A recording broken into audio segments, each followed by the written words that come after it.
السلام علیکم ورحمۃ اللہ وبرکاتہ۔ امت وسط کون ہے اور اس امت کی کیا ذمہ داری ہے؟ اللہ تعالیٰ فرما رہے ہیں وَكَذَلِكَ جَعَلْنَاكُمْ أُمَّةً وَسَطًا، اور اسی طرح ہم نے تمہیں درمیان والی امت بنایا۔ یہاں پہ وسط کے دو تین معنی ہیں۔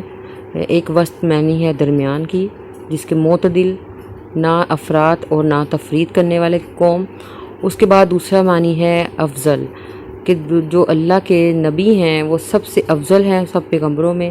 جس بستی میں ان کو بھیجا گیا وہ سب سے بہترین تھی، اور اس کے علاوہ جو کتاب ان پہ نازل کی گئی وہ بہترین کتاب تھی، اور جو امت ان کو دی گئی وہ تھی بہترین امت۔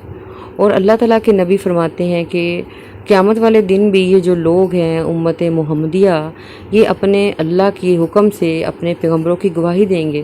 حضرت نوح علیہ السلام سے پوچھا جائے گا کہ اللہ تعالیٰ نے آپ کو تبلیغ کرنے کے لیے بھیجا تھا، تو کیا آپ نے اپنی قوم کو اللہ کا پیغام پہنچایا؟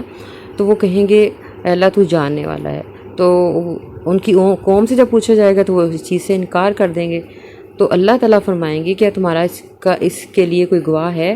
تو کہیں گے امت محمدیہ جو ہے وہ میری اس بات پہ گواہی دینے والی ہے، اور ان کی گواہی کو لیا جائے گا۔ اس لیے اس کا ایک معنی وسط کا معنی عادل کے طور پر بھی استعمال کیا گیا ہے۔ تو پھر جو ہے اللہ کے نبی جو ہیں اپنی امت کی گواہی دیں گے کہ یہ لوگ سچ کہہ رہے ہیں۔ تو اس جو ہے وسط کا معنی درمیانہ ہے، اور جو امت کی ذمہ داری ہے وہ اللہ تعالیٰ کے حکموں کو لے کر چلنا، اور امر بالمعروف اور نہی عن المنکر کے ساتھ ساتھ اپنے اعتدال کو قائم رکھنا، نہ بہت افراد کا شکار ہونا اور نہ ہی بہت زیادہ تفرید کا شکار ہونا۔